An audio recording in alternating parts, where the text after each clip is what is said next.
The Master Tavern Keeper's History of the Old World.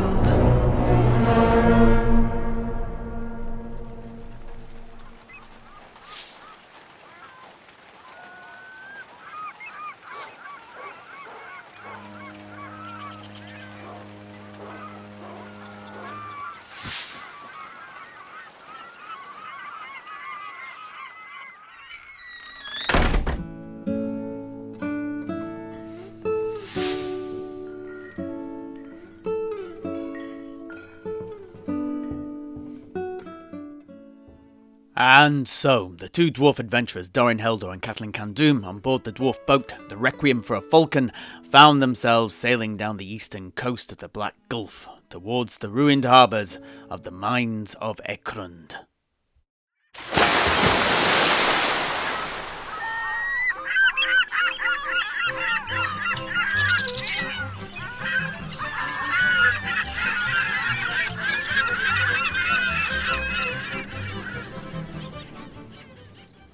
The boat did not stray far from the coast as it went, keeping the cliffs below the old Zandri Road, also known as the Arabian Way by some, and the lands belonging first to the scabby-eyed goblin tribes and then the blue-faced orc tribes upon their eastern horizon, although still very much at arm's length.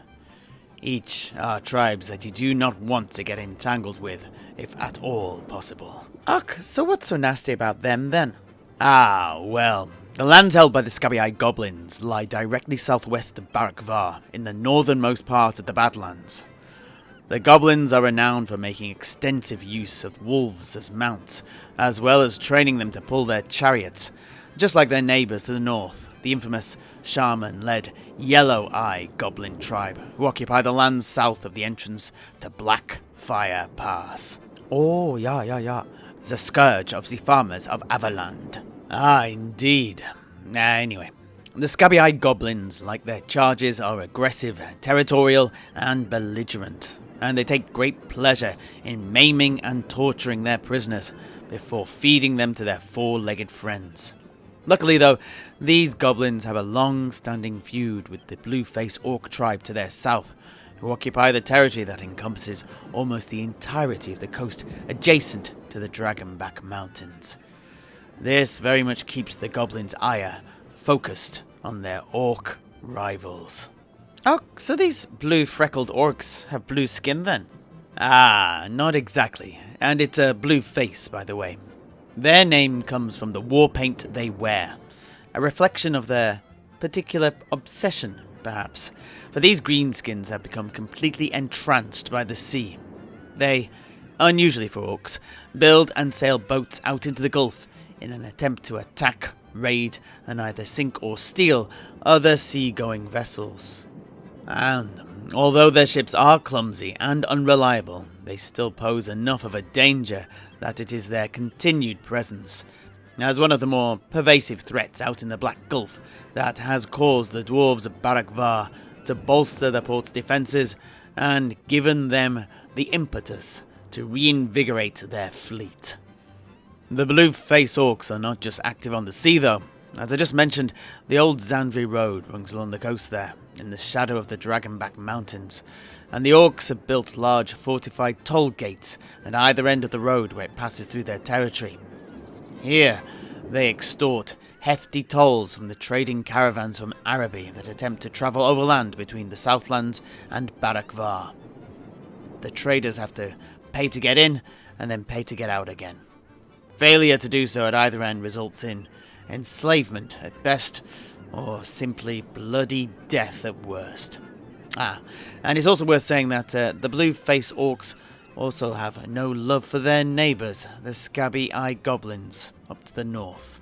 Oh, yeah. Then I have a question, Master Tavern Keeper.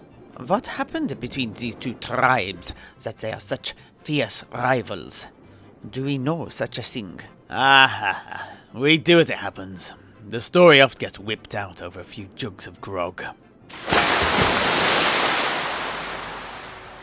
It happened that long ago, one of the war bosses of the blue-faced orc tribe decided that he wanted a huge fleet of ships. An armada, as they say in Estalia. Although, I suppose it'd be an orc martyr for the greenskins. Anyway.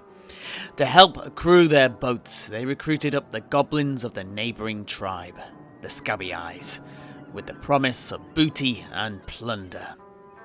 The greenskins cemented the alliance with a night of fungus beer and grub galore before launching out the next day into the Black Gulf.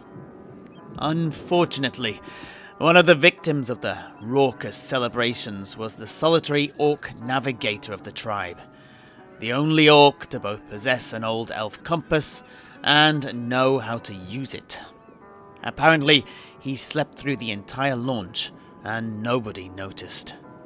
As a result, the Armada sailed in circles for about 3 months before eventually returning to where they set off from. Not a single goblin survived, the orcs having eaten every last one of them during the ill-fated voyage.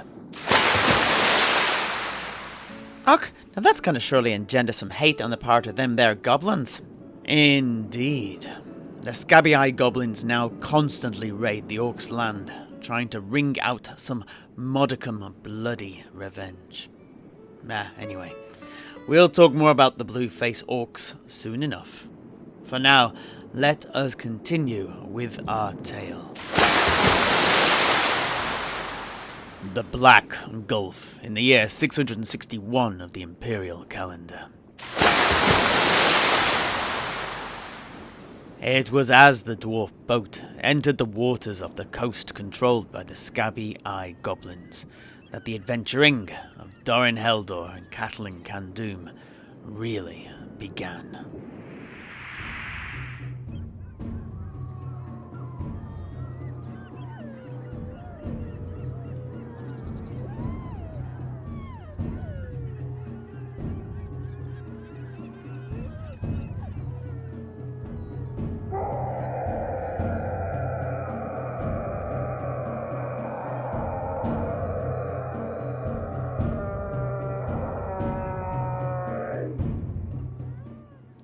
Captain Ironhorn, by Grugny's beard, what's happening on the cliff tops over there? Lo, my hearty, it looks like the grubby are sacrificing some orcs by gutting them and then throwing them into the sea. Avast. But that'll...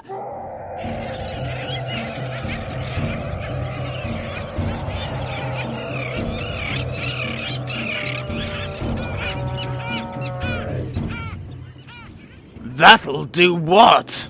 Zamnil! Ready the swivel gun. We've got incoming. Where is Bugger? Where is Bugger the cabin beardlin? Ma'am. Bugman, wake up, you feckless beardlin. Go fetch a keg of black powder and take it to Zamnil. Right away, ma'am. And try not to get any water on it this time. Right away, ma'am. What's going on, Captain? Them stupid grubby have just sent the colony of Razorbills roosting on the cliff tops yonder into a feeding frenzy, and we're gonna be in the path of the whirlwind. By Grugny's beard! Katalin! Get yourself up on deck and get your axe out! We've some foul to fell!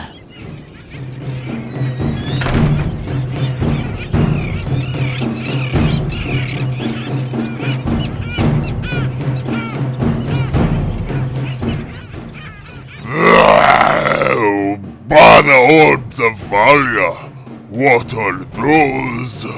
Razorbills. Watch out for the beaks. They cut deep.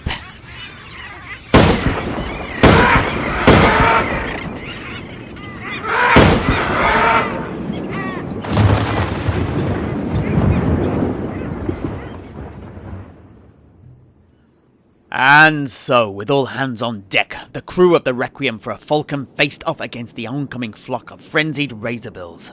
And they were not the only ones. For back on the cliff tops, above the bird's colony, the Scabby-Eye goblins that had been sacrificing the captured orcs too, found themselves swamped by dozens upon dozens of biting, slashing, and pecking avians.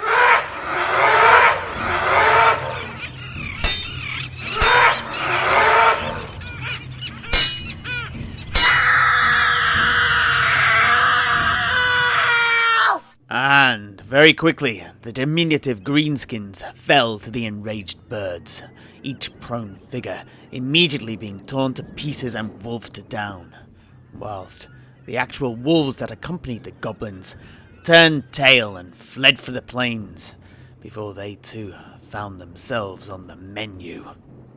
Back on board the dwarf ship, the gunner Zamnil shot off shot after shot at the incoming seabirds, as Bugman, the cabin beardling, kept the breech loaded with black powder.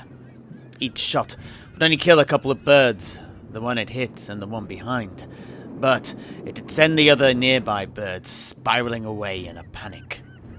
The rest of the crew were not idle either. The shipmaster, who went by the name of Rothar, and his assistant engineer, a dwarf called Ithir, both wielded experimental handguns that he used to blast away at the Razorbills. The ship's marines and Ironhorn herself too were armed with crossbows that they all rapidly fired off, reloaded and fired again, felling yet more of the flock. Yet, despite all this, it was no insignificant number that reached the boat.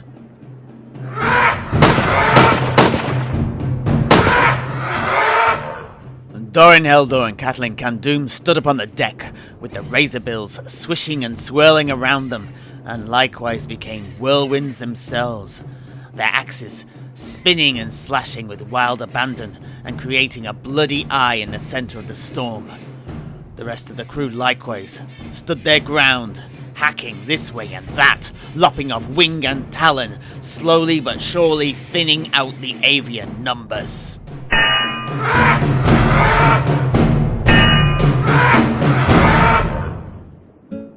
The killing was not all one-sided, though.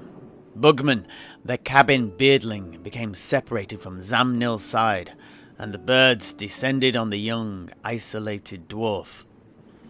By the time the gunner had fought off the Razorbills, there was not much left of his young helper. The marines too found themselves under vicious attack.